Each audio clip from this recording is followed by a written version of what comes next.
Mən yüzlərlə fərqli səhər rutini sınadıqdan sonra bugün sizə özüm üçün ən yaxşı və ən effektiv hesab etdiyim səhər rutinimi paylaşacağam və göstərəcəyəm. Hamımız bilirik ki, internetdə artıq yüzlərlə səhər rutini var.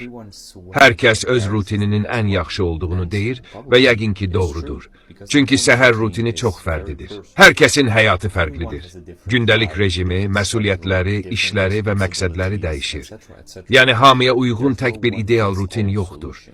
Siz öz həyatınıza və məqsədlərinizə əsasən araşdırmalı və sizə ən uyğun olanı tapmalısınız. Mən də məhz bunu etdim. Sözün həqiqi mənasında yüzlərlə rutin və metod sınadım. Amma İslam'a yönəldikdən sonra nəhayət mənə uyğun bir rutin tapdım. Davam edə biləcəyim, günlərimi daha səmərəli keçirməyimə kömək edən və hər yerdə tətbiq edə biləcəyim bir rutin. Hətta səyahətdə olanda və ya evdə olmayanda belə. Bəzən YouTube'da elə rutinlər görürsünüz ki, güya səhər çox tez durmalısan, soyuq duş qəbul etməlisən və s. Amma gəlin realist olaq. Sizə elə bir rutin lazımdır ki, onu yalnız bir həftə yox, uzun müddət və davamlı şəkildə edə biləsiniz. Əks halda tez yorulub dayandıracaqsınız. Mən bu məsələyə belə baxıram. Səhər rutinimi sizinlə bölüşməzdən əvvəl gəlin bir sual verək. Ümumiyyətlə, səhər rutini niyə vacibdir? Təsadüfi deyil ki, bu mövzu internetdə bu qədər danışılır. Səhər rutini həyatın strukturunu qorumaq və məqsədlərə çatmaq üçün əsasdır.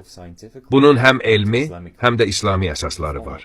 İslami mənbələrdə, həm Quranda, həm də hədislərdə struktur və davamlılığın önəmi vurğulanır. İslamda gündə 5 vaxt namaz var və bu namazlar günəşin doğuşu ilə batması arasında müəyyən vaxtlarda qılınır. Bu da gün ərzində ayıq olduğumuz vaxtların sistemli olmasının əhəmiyyətini göstərir. Hədislərdə isə Peyğəmbər Məhəmmədin həyatından çox nümunələr var. O belə buyururdu, Allaha ən sevimli əməllər az olsa belə, davamlı edilən əməllərdir. Bu da nizam-intizamın nə qədər vacib olduğunu göstərir. Elm də bunu təsdiqləyir. Müxtəlif araşdırmalar sübut edir ki, ardıcıl rutinlər zehni və fiziki sağlamlığa müsbət təsir göstərir. Məsələn, araşdırmalar göstərir ki, sabit rutinlər performansı artırır, stresi azaldır və ümumi sağlamlıq vəziyyətini yaxşılaşdırır. Mənim üçün rutinə sahib olmağın üçüncü səbəbi isə şəxsi həyatımla bağlıdır. Gündəlik işlərim və məsuliyyətlərim çoxdur. Mən bir neçə biznes və layihə idarə edirəm və struktur olmadan hər şey tam qarışıqlığa çevrilərdi. Gəlin indi mənim səhərlərimi necə keçirdiyimə baxaq. Amma əslində səhər rutini səhərdən başlamır, bir gün öncədən başlayır. Bütün bu özünü inkişaf mütəxəssisləri səhər rutinlərindən danışır, amma mən əminəm ki, gecə yatmaq saatınız səhər rutininizin təsirini ciddi şəkildə dəyişir. Məsələn, gecə yatmağa çox gec getməklə erkən yatmaq arasında çox böyük fərq var. Axşam necə yatırsınızsa, səhər də elə o cür oyanırsınız. Ona görə səhər rutinimi izah etmək üçün əvvəlcə axşam rutinimi göstərməliyəm.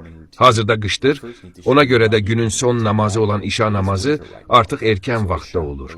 Yayda isə bu daha gec olur. Mənim nə vaxt yatmağım və nə vaxt oyanmağım ilin vaxtına görə dəyişir.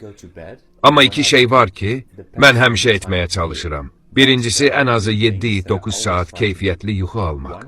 İkincisi isə 3-2-1 qaydasından istifadə edirəm. Bu qayda belədir. Yatmazdan 3 saat əvvəl yemək yoxdur. Çünki qidanın həzm olunması vaxt aparır və tox halda yatmaq narahatlıq yarada və yuxunun keyfiyyətini poza bilər. Yatmazdan 2 saat əvvəl su və ya digər içkilər yoxdur. Çünki yatmazdan əvvəl çox maye qəbul etmək, gecə yuxudan oyanıb tualetə getmə ehtimalını artırır. Yatmazdan 1 saat əvvəl isə ekran yoxdur. Çünki ekranların yaydığı mavi işıq beyinə yanlış siqnallar verir və yuxunu pozur. Şam yeməyindən sonra çox vaxt artıq yavaş-yavaş sakitləşməyə çalışıram və işləməyi dayandırıram. Ən çoxu bəzi son e-mailləri və ya işləri bitirirəm. Sonra sabahki günümü planlayıram ki, səhər duranda nə edəcəyimi dəqiq bilim. Sabah üçün hər şey planlandıqdan sonra laptopu bağlayıram və yatmağa hazırlaşıram.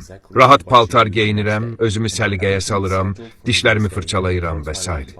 Həmin andan etibarən gecənin qalan hissəsində ekranlardan və mavi işıqdan uzaq durmağa çalışıram. Bunu qırmızı şüşəli mavi işıq bloklayan eynəklərlə edirəm və onlar həqiqətən mükəmməldir. Baxın, fərq nə qədər böyükdür. Mavi və parlaq işıqlar yox olur, hər şey qırmızı görünür. Çünki qırmızı işıq yuxunu yaxşılaşdıra bilər. Qırmızı işıq beyində melatoninin yuxu ilə əlaqəli hormonun ifraz olunmasını stimullaşdırır. Sonra isə günümü çox vaxt biraz düşünərək, refleksiya edərək və ya təxminən 1 saat kitab oxuyaraq bitirirəm. Yatmazdan lap əvvəl masamdan ayrılıram və bir neçə dəqiqə Qurandan bir neçə səhifə oxuyuram. Yatmağa getməzdən öncə öyrəndiyim ən yaxşı həyat hilələrindən biri də sabah üçün hər şeyi əvvəlcədən hazır qoymaqdır. Sabahki günümün planını artıq qurmuş oluram, amma eyni zamanda səccadəmi, Quranımı və sübh namazının vaxtına qurulmuş zəngli saatı olan telefonumu da hazır edirəm. Daha sonra hidayət və qorunma üçün dua edirəm və yatıram. Səhər məni zəngli saat oyadır. Amma elə o zəngli saat yox ki, adamı bezdirib əsəbiləşdirir, tam əksinə. Məni oyadan azandır, İslamda namaza çağırış, məscidlərdə eşitdiyimiz o səs. Məncə oyanmağın ən sakit və ən rahat yolu məhz budur. İşıqları yandırıram və azan səslənərkən biraz ayılmaq üçün özümə vaxt verirəm. Bu adətən bir neçə dəqiqə çəkir. Sonra zəngi söndürmək üçün yataqdan qalxmalı oluram və beləcə gün rəsmi şəkildə başlayır. Görmüsünüz? Videonun yarısına çatdıq və yalnız indi səhər rutinimə gəldik. Bu da göstərir ki, bəlkə də axşam rutini səhər rutinindən daha vacibdir. Amma bunu siz özünüz qərar verin. Zəngi söndürəndən sonra birbaşa hamama gedirəm. Dişlərimi fırçalayıram, dəstəmaz alıram, özümü yuyuram və namaz qılıram. Məhəmməd Əlinin dediyi kimi, mən hər səhər namaz qılıram. Səhər durub dişlərini fırçalamaq, ağzını yaxalamaq, bu dünyanın gətirdiyi günahı və pisliyi özündən təmizləmək, qulaqlarını və bədəninin hər yerini yumaq, ayaqda dəsmal üstündə dayanmaq, ayaqqabısız, üzü şərqə tərəf.